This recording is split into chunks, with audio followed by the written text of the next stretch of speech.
السلام علیکم ورحمۃ اللہ وبرکاتہ۔ الحمدللہ رب العالمین، اللہم صلی علی محمد وعلی آل محمد وعلی اصحاب محمد۔ آج ہمارے ہاتھ میں ایک یہ تازہ کتابچہ ہے 6 صفحوں کا، جو کہ غلام مصطفیٰ ظہیر صاحب نے محرم الحرام 2021 کے اندر نکالا۔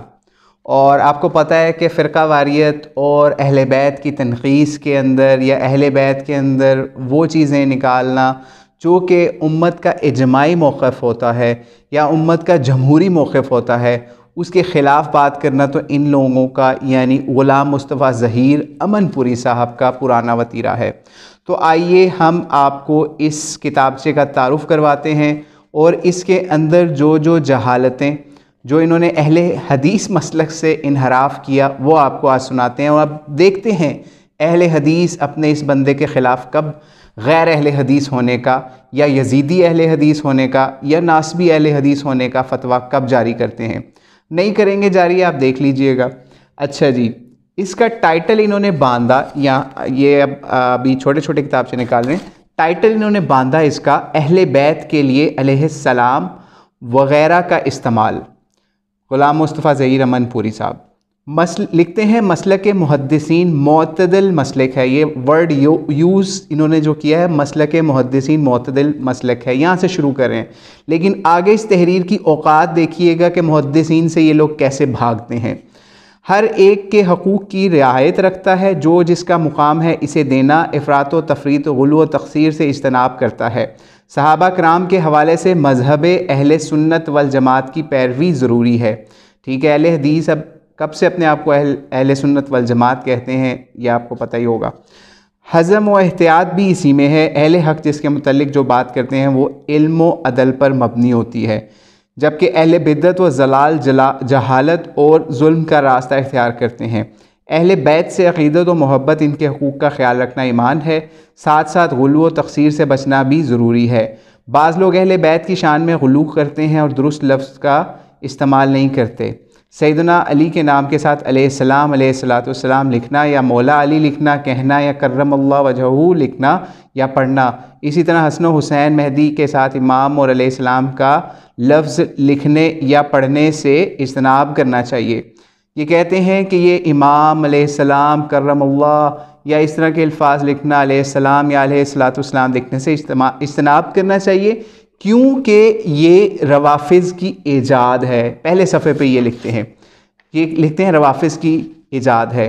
اب ہم آگے چلنے سے پہلے انہی کے ایک اہل حدیث کو پیش کرتے ہیں۔ اسکرین کے اوپر ابھی آپ اسکرین شاٹس دیکھ لیجئے اس کتاب کے، جس کا نام اہل حدیث بندے نے، جس کا نام ہے داؤد غزنوی صاحب رحمہ اللہ تعالی، جو کہ اہل حدیثوں کے سرخیل ہیں، اور وہ ان لوگوں میں سے ہیں جن لوگوں نے اہل حدیثیت کا بیج برِ صغیر پاک و ہند کے اندر لگانے میں مدد کی۔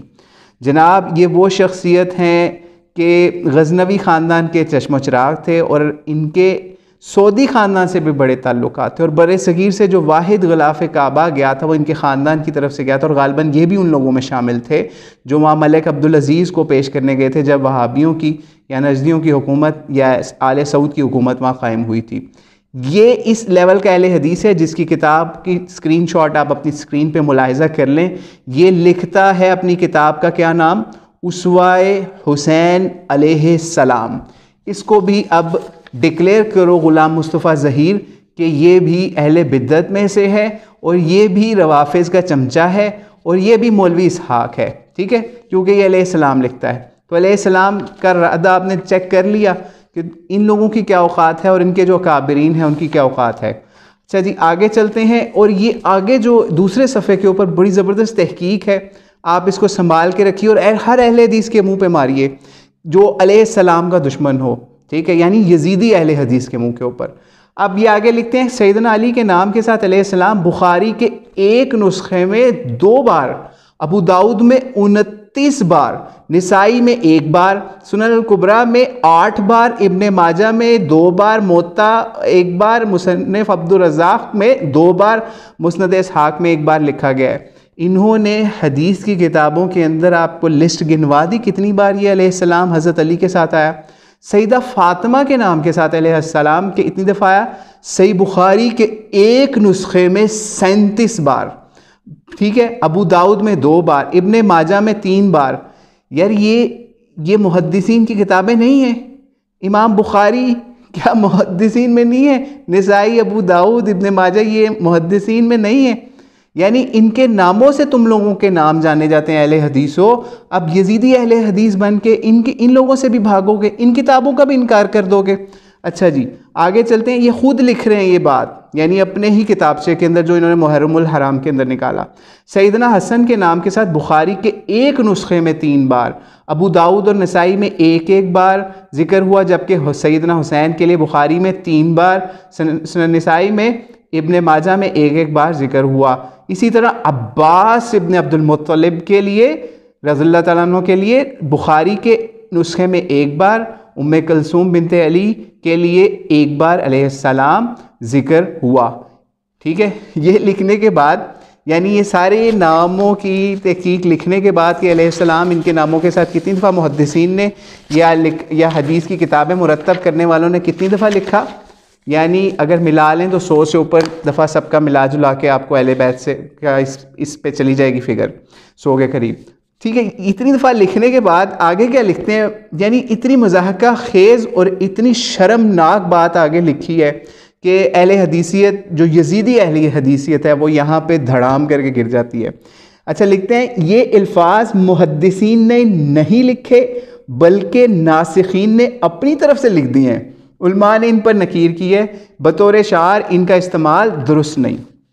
تو یہ تھے خود کو اہل حدیث کہنے والے، اب انہوں نے حدیث کی کتابوں میں نقص نکالنا شروع کر دیے ہیں، اور نقص نکالنے کے لیے حافظ ابن کثیر کا سہارا لے رہے ہیں، حالانکہ انہوں نے یہ چیز نہیں کی کہ علیہ السلام نہ لکھیں۔ انہوں نے اسی کتابچے میں آپ کو اسکرین شاٹ لگا دیتے ہیں، ویڈیو لمبی ہو رہی ہے، تو اس کے اندر انہوں نے کہا جی جناب شیخین اور سیدنا عثمان کے لیے بھی لکھنا چاہیے علیہ السلام، تو اس کو انہوں نے اس حوالے کے لیے پیش کر دیا جناب کہ یہ تو حضرت علی یا ان کے لیے نہیں لکھنا چاہیے۔ ٹھیک ہے، یعنی مقدمہ کیا اور حوالہ کیا ہے۔ پھر امام غزالی کا ریفرنس دے رہے ہیں آگے، ٹھیک ہے، یعنی آپ کو بخاری جو 250 کچھ میں جنہوں نے بخاری لکھی ہے وہ آپ کو قبول نہیں ہے، ٹھیک ہے، آپ کو 500 ہجری کے بعد والا بندہ قبول ہے۔ اور امام غزالی جب ان کا اپنا مسلک الٹا ہو رہا ہو تو وہاں پہ کہتے ہیں غزالی تو صوفی ہے، غزالی تو منطقی ہے، غزالی تو وہ ہے، لیکن یزید پلید کی وکالت کرنی ہے تو وہی غزالی جو ہے وہ امام بن جاتا ہے۔ جب یزید پلید کے علاوہ اسی کے منہج کی مخالفت کی بجائے اس کی موافقت کرنی ہو تو غزالی کا ریفرنس آ جاتا ہے۔ تو اب ہم اس کی یہاں پہ کیا ریفرنس کو قبول کریں؟ اسی طریقے سے فتاوی شامی کا بھی ریفرنس دیا ہوا ہے، وہ کہتے ہیں بدعت ہے، یعنی اب محدثین سے، امام بخاری سے، امام ابو داؤد سے بھاگ کر اب یہ بخاری سے بھاگ کے فتاوی شامی پہ آ گئے ہیں، یعنی وہی حنفی، وہی شامی، فتاوی شامی جو ان کے لیے کوئی معنی نہیں رکھتا تھا کسی معاملے کے اندر، لیکن علیہ السلام کا رد یا پھر اہل بیت کے فضائل میں کمی یا ان کی تخصیص کو کم کرنے کے لیے یہ انہی محدثین سے بھاگ رہے ہیں جن کے ناموں کی وجہ سے آج ان کا نام اہل حدیث رکھا ہوا ہے۔ تو اللہ سے دعا ہے اللہ کریم ان لوگوں کو ہدایت دے اور ان کو اس طرح جہالت بھرے پلندے لکھنے سے بچائے جس کے اندر یہ اپنی غلط تعویلات کر رہے ہیں اور ان کو یہ نہیں پتہ کہ ان کے اکابرین کیا تھے، وہ کیا لکھتے آئے ہیں اور یہ کیا جہالت لکھ رہے ہیں۔ السلام علیکم ورحمۃ اللہ وبرکاتہ۔